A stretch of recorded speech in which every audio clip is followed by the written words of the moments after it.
Picture this. December 1803, somewhere along the Yellowstone River, and 6 men are slowly starving to death in a cave. Outside, blizzards howl with the kind of fury that makes you understand why the Blackfeet called this the moon when the cold makes the trees crack. Inside, these trappers huddle around a dying fire, watching their food supplies dwindle to nothing, and every one of them knows they're probably going to die. But here's the thing that makes this story remarkable. One of these men is John Colter, and if you know anything about the American frontier, you know that name should make you sit up and pay attention. This is the same John Colter who, just 2 months earlier, had pulled off what might be the most incredible escape in frontier history. Picture a naked man running for his life across 30 miles of wilderness with a Blackfeet war party hunting him like a rabid wolf. Most men would have died. Colter made it. He didn't just survive, he thrived. But now, trapped in this cave with 5 fellow mountain men, Colter faces something different. This isn't the kind of death that comes fast and violent. This is the slow, grinding death of starvation, where each day you feel yourself getting weaker, where you start looking at your companions and wondering terrible things. The conventional wisdom among these hardened frontier veterans was simple. Smoke your meat over pine fires, salt it if you can get salt, dry it in strips if the weather cooperates. Pierre Menard, who was already becoming something of a legend among the mountain men, this guy would later mentor Jim Bridger himself. He swore by smoking. Pine smoke'll keep meat good for weeks, he'd tell anyone who'd listen. My daddy smoked meat, his daddy smoked meat, and by God, it works. But here's what's fascinating about desperate situations. They make innovators out of ordinary people, and Colter, watching their smoked meat grow moldy in the damp cave air, starts, remembering something most mountain men would have dismissed as Indian superstition. You see, Colter had spent peaceful months among the Shoshone people earlier that year. While other trappers saw Native Americans as either trading partners or threats, Colter actually paid attention to their techniques. He watched their women create something called wasna, what we'd recognize today as pemmican. But this wasn't just food preservation to the Shoshone. This was sacred. This was survival compressed into something that could last not just weeks or months, but years. The old grandmother who taught him, and think about this for a moment, think about how remarkable it is that a white mountain man was trusted enough to learn these secrets. She insisted the process required specific things. Buffalo meat, not just any meat, specific berries, gathered under the full moon. Actual prayers to ensure the meat would hold the spirit of the animal, would carry its strength into whoever ate it. Now, Colter doesn't have buffalo. He's got stringy elk meat that's been hanging in this cave, getting tougher by the day. He doesn't have moon-blessed berries. He's got half-frozen service berries they'd managed to gather before the storms hit. And he definitely doesn't have the spiritual connection to the process that made it sacred to the Shoshone. But what he does have is desperation. And sometimes desperation breeds the kind of innovation that changes everything. So while his companions, these tough, experienced mountain men who've survived everything the frontier could throw at them, while they're sitting around that dying fire complaining about their luck, Colter starts experimenting. He takes those flat granite stones that line the cave floor, and he starts pounding, not just beating the meat to tender it up for cooking, but pounding it until it becomes something completely different. Think about the sound of that for a moment. In the silence of a snow-muffled wilderness, with death creeping closer each day, the rhythmic pounding of stone on stone, flesh being transformed into something new. His companions think he's lost his mind. Here they are, starving, and Colter's wasting precious energy and precious meat on some crazy Indian ritual.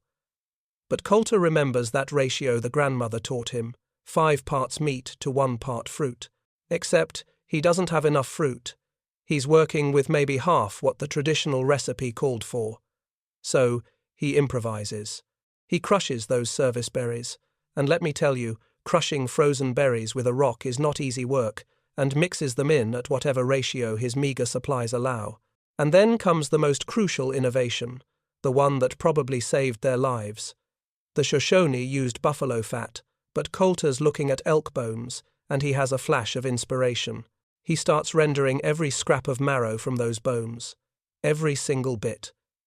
He's creating this concentrated paste that's richer than regular fat, more nutritious, more binding. Picture him working by firelight, his breath making clouds in the frigid air, methodically extracting marrow while his companions watch with a mixture of fascination and skepticism. Old Pierre Menard is probably muttering under his breath about how pine smoke never let him down, how this Indian nonsense is going to get them all killed.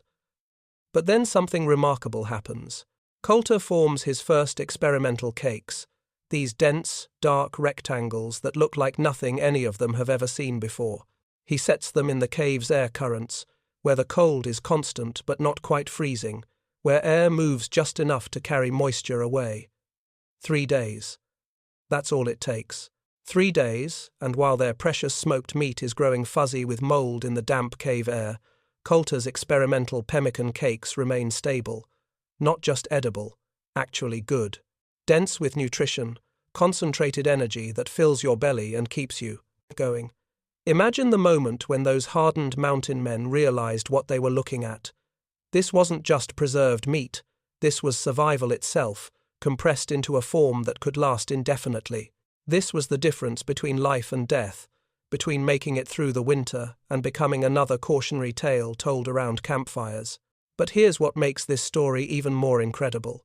What Coulter had stumbled onto in that desperate cave wasn't just a survival technique.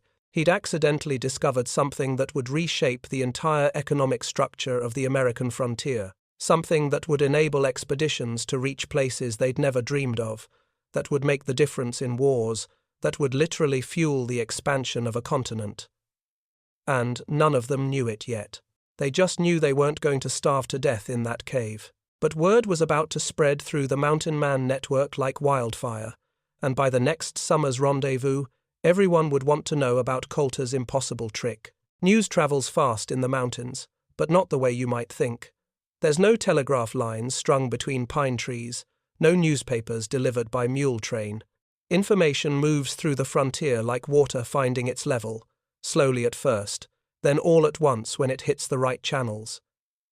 And the biggest channel of all was the summer rendezvous. Picture Horse Creek in the summer of 1804. This isn't some quiet mountain stream we're talking about. This is controlled chaos on a scale that would make a modern music festival look like a church picnic. Hundreds of mountain men converging from every corner of the Rocky Mountains, pack trains stretching for miles, Native American tribes arriving with goods to trade, company representatives with ledger books trying to make sense of a year's worth of wilderness commerce. The smell alone would knock you over. Unwashed bodies, wood smoke, roasting meat, horse, sweat, and the tang of fresh-cured beaver pelts. The sound is this incredible mixture of languages: English, French, Spanish, Crow, Shoshone, Flathead, all mixing together in a linguistic stew that somehow everyone manages to understand when it comes time to trade. And into this chaos comes John Coulter with 50 pounds of something nobody's ever seen before. Manuel Lisa, and if you don't know that name, you should, because this man practically invented the organized fur trade west of the Mississippi. He's brought Coulter's pemmican as his secret weapon. Lisa's Missouri Fur Company has been struggling against their rivals, the Rocky Mountain Fur Company, and he thinks this preserved meat might give him the edge he needs. But the Rocky Mountain boys aren't impressed. These are men who've built their reputation on doing things the old way, the proven way. Their leader, a grizzled veteran named William Ashley, takes one look at Coulter's dark, dense cakes and practically snorts with derision. Indian food, he calls it, like that settles the matter. Real mountain men smoke their meat over pine and call it good. That's when Jean-Baptiste Charbonneau steps forward. And folks, when this man speaks, people listen. This is Sacagawea's son we're talking about. Born on the Lewis and Clark expedition itself, raised in both white and native worlds, fluent in more languages than most people can count. If anyone can bridge the gap between traditional methods and innovation, it's him. Gentlemen, Charbonneau says in that calm voice that somehow cuts through all the rendezvous noise, perhaps we should let the meat speak for itself. And that's how the legendary Pemmican Challenge begins. Picture this: 4 teams, 4 methods, each preparing 100 pounds of preserved meat using their company's preferred technique. The Rocky Mountain Fur Company sets up their traditional smoking operation, pine fires burning low and steady, thin strips of venison hanging on, improvised racks. The Hudson's Bay Company representatives start their salt curing process. Though salt's so expensive out here, it's practically worth its weight in beaver pelts. A group of independent trappers begins the old-fashioned drying method, laying meat strips on rocks in the summer sun. And then there's Coulter, working with a precision that catches everyone's attention. See, by now he's refined his cave experiment into something approaching science. 8 pounds of completely dried lean meat, and when I say completely dried, I mean dried until it snaps like kindling when you bend it. This isn't the chewy jerky most folks are familiar with. This is meat dried so thoroughly it's almost mummified. Then comes the pounding. 2 hours of methodical, rhythmic pounding with flat stones until that dried meat becomes powder-fine threads. Think about that for a moment. 8 pounds of meat reduced to what looks like coarse flour. Your arms would be screaming after 10 minutes, but Coulter's developed a technique, a rhythm that lets him work for hours without stopping. Next, 2 pounds of rendered fat. Not just any fat. This is fat rendered so pure it's almost white, strained through cloth to remove every impurity. And here's where Coulter's cave innovation really shows its value. He's learned to render marrow too, creating this incredibly rich binding agent that's more nutritious than regular fat. Finally, 1 pound of dried berries. But not just thrown in randomly. These are choke cherries, service berries, and buffalo berries, each contributing different nutrients, different flavors, different preservation properties. The mixture gets formed into 2-pound cakes and sewn into rawhide parfleches that are themselves works of art.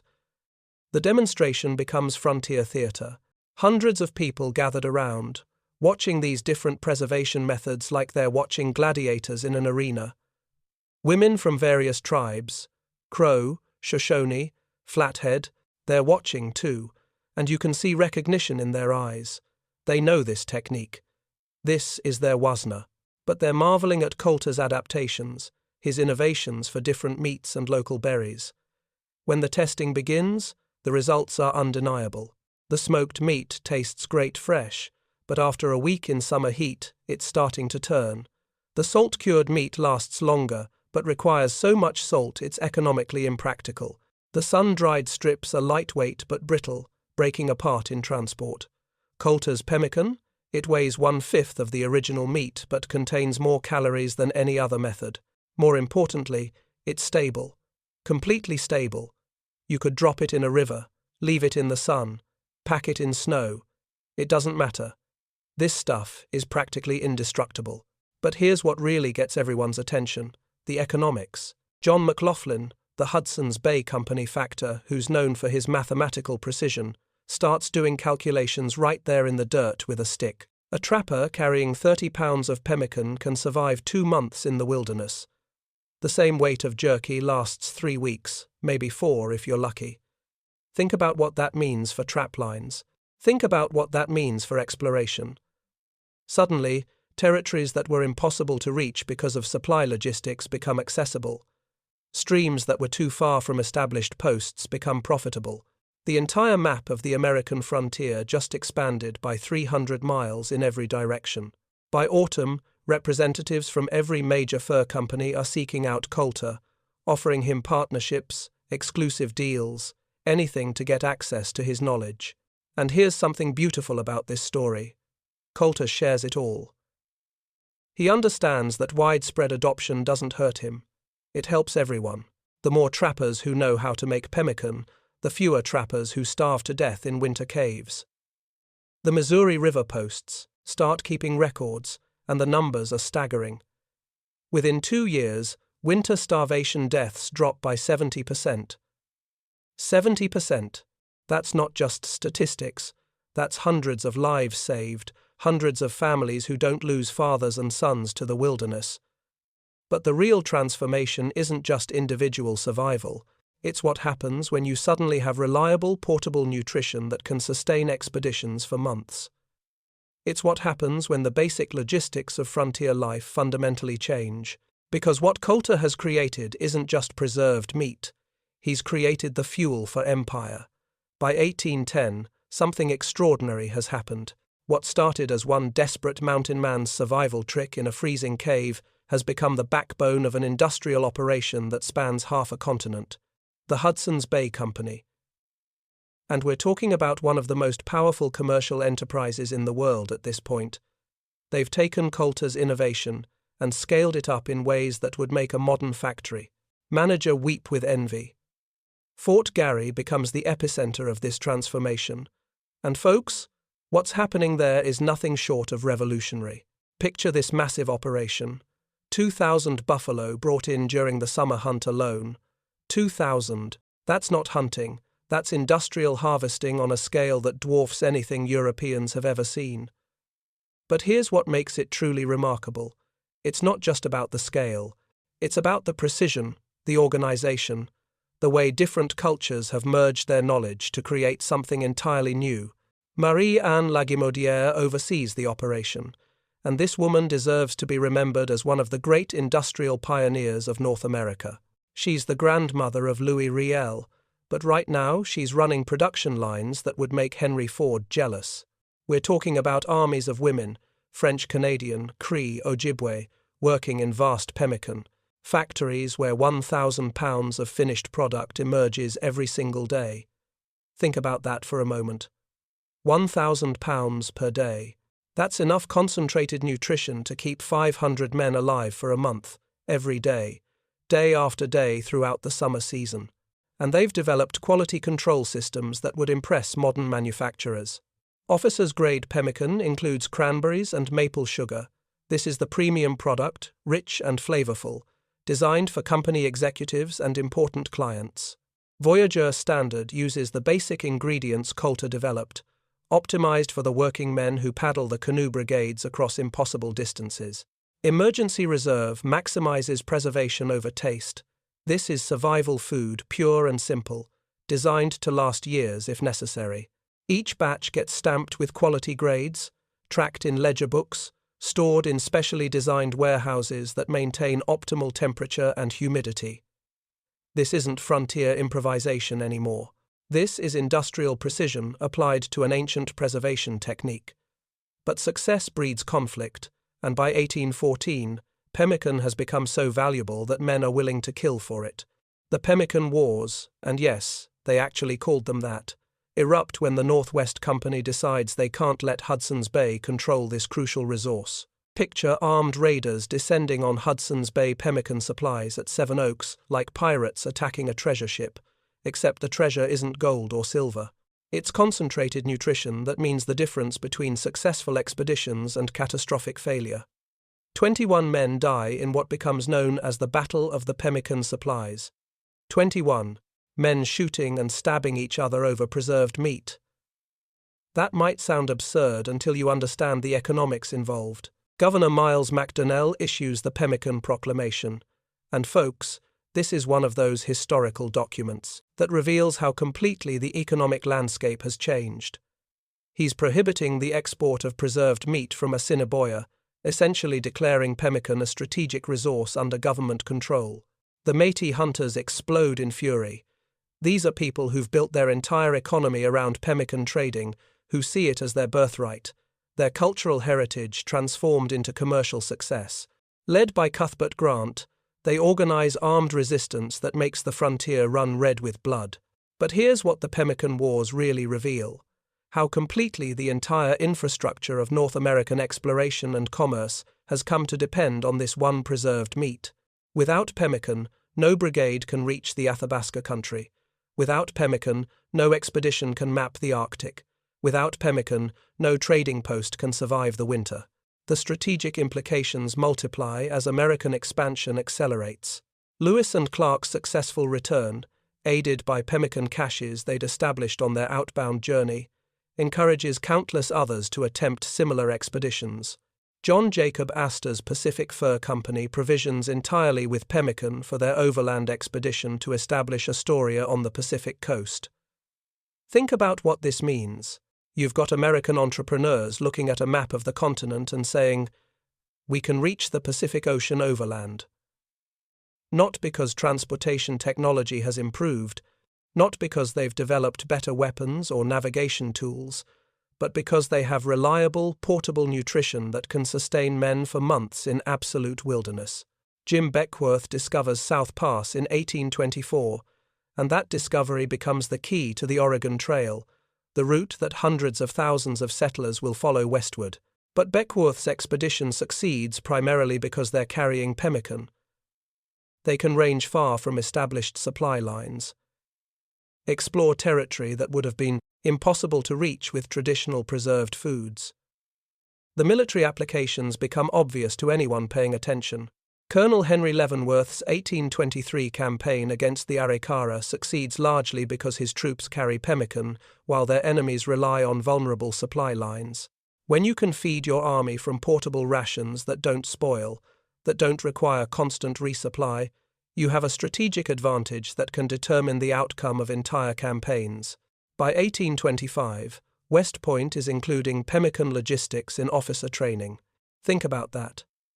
The premier military academy in America is teaching future officers how to calculate pemmican requirements for extended campaigns. What started as Coulter's desperate cave experiment has become standard military doctrine. But the most remarkable aspect of this transformation isn't just the scale or the strategic importance. It's how pemmican has become a bridge between cultures, a point where Native American knowledge and European commercial organization merge into something entirely new. The Métis people embody this fusion. They've taken traditional wasna-making techniques and combined them with European business practices to create a new economic model. They're not just producing pemmican, they're creating a culture around it, developing trade relationships that span thousands of miles, establishing themselves as essential intermediaries in the continental economy. Native American tribes find themselves in an unprecedented position. Their traditional knowledge has become the foundation of a massive commercial enterprise. Some tribes profit enormously from this, selling berries and providing skilled workers for pemmican production. Others find themselves displaced as buffalo herds are harvested on an industrial scale. The environmental impact is staggering. Those 2,000 buffalo killed at Fort Garry every summer? That's just one operation. Multiply that across dozens of production sites, and you're looking at environmental pressure that the Great Plains ecosystem has never experienced before. But perhaps most importantly, pemmican has fundamentally altered the relationship between civilization and wilderness. Before Coulter's innovation, the frontier was a barrier, a dangerous, supply-limited zone that few could cross and fewer could survive in for extended periods. Now, properly equipped with pemmican, a small group of men can disappear into the wilderness for months, ranging across territories that were previously impossible to explore. The frontier isn't a barrier anymore.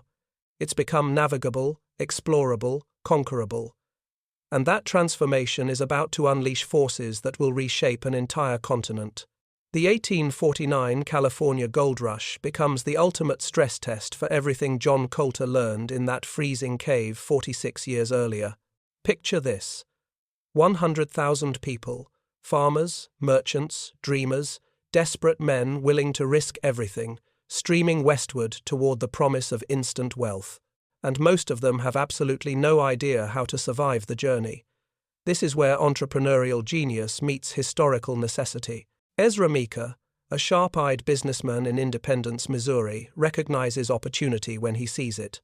While other merchants are selling picks and shovels to gold seekers, Meeker's selling something far more valuable: the ability to actually reach California alive. His pioneer pemmican operation becomes the stuff of legend. $10 per 20-pound sack. And folks, that's serious money in 1849, enough to buy a decent horse. But for a man facing 2,000 miles of wilderness, it's the bargain of a lifetime. 20 pounds of Meeker's pemmican contains enough concentrated nutrition to sustain a person from Missouri to California. Meeker's genius lies in adaptation. He's taken Coulter's wilderness technique and made it work for mass production. Beef instead of game meat, because you can't hunt enough buffalo to feed 100,000 people. Commercial tallow instead of hand-rendered fat, because industrial processes can produce consistency that individual trappers never could. Dried apples and raisins instead of wild berries, because you need ingredients you can source reliably by the ton. His recipe gets published in emigrant guidebooks, and suddenly every family heading west knows the formula. 5 pounds of dried beef, pounded to powder, 2 pounds of rendered fat, 1 pound of dried fruit, mixed and formed into cakes that will survive any weather the trail can throw at them. The results are extraordinary. Wagon trains that would have faced starvation in Nevada deserts make it through because they're carrying portable nutrition that doesn't spoil. Families that would have been forced to abandon the trail when their livestock died can continue on foot because each person carries enough pemmican to reach California. But the California gold rush is just the beginning. The Civil War transforms military logistics in ways that would have seemed impossible just decades earlier. Both Union and Confederate armies start issuing pemmican rations, and the strategic implications are enormous. Think about traditional military supply lines, trains of wagons carrying barrels of salt, pork, hardtack, grain for horses. These supply trains are vulnerable, slow, massive logistical nightmares that determine where armies can go and how long they can stay there. Now picture armies that can carry weeks of nutrition in portable form, that can range far from their supply bases, that can sustain themselves in territory where traditional provisioning would be impossible. The entire nature of warfare has changed because of something that started with a starving mountain man in a cave.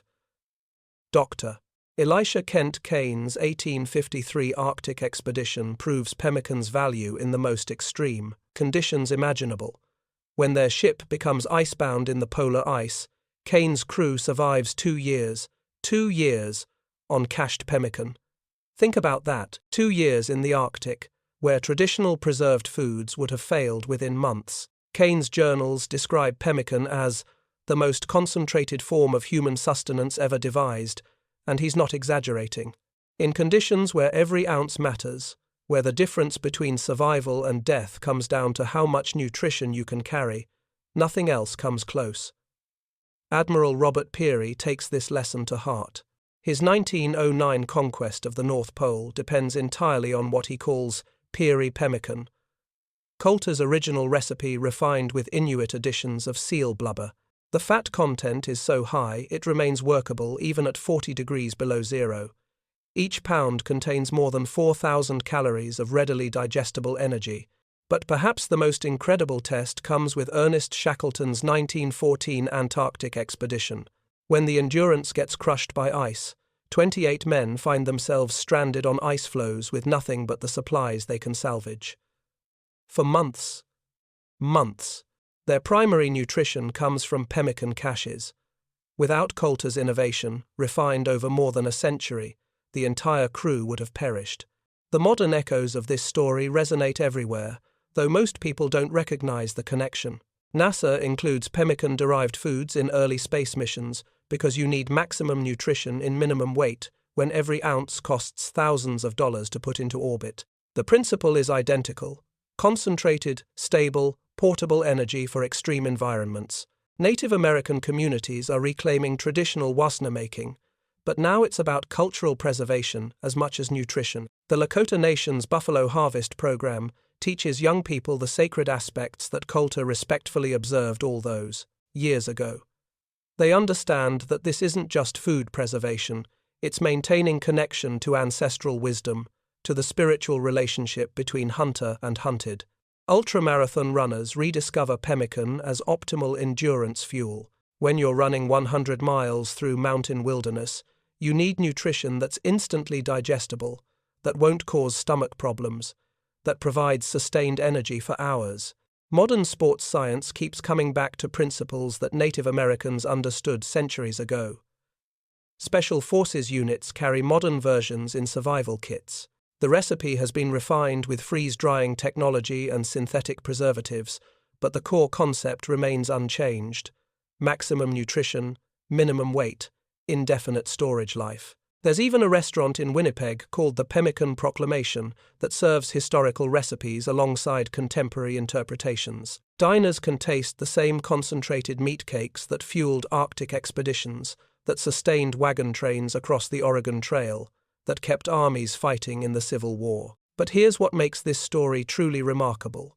Every advancement, every refinement, Every application traces back to that moment of desperation in a cave along the Yellowstone River. One man, facing death by starvation, remembering something an old Shoshone grandmother taught him about preserving the spirit of the animal in the meat. John Colter couldn't have imagined that his desperate experiment would enable the Lewis and Clark expedition, would fuel the California gold rush, would make polar exploration possible, would help win wars and open continents. He was just trying not to starve. Yet his innovation didn't just preserve meat, it preserved lives, enabled dreams, connected cultures across centuries.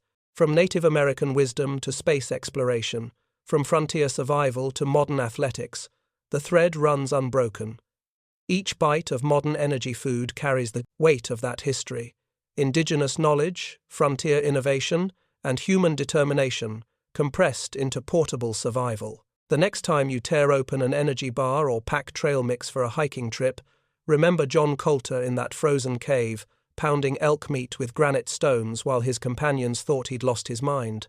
Remember the Shoshone grandmother who trusted a white stranger with sacred knowledge. Remember the Métis women working in industrial pemmican factories, the gold seekers crossing impossible deserts, the explorers reaching both poles of the earth. Because in the end, that's what makes history truly fascinating. How one person's impossible solution becomes the foundation for everything that follows. How survival itself becomes the engine of transformation. How a mountain man's trick changes not just how meat is preserved, but how human beings relate to the very limits of their world. That cave along the Yellowstone River where it all began, it's still there, unmarked and unremembered.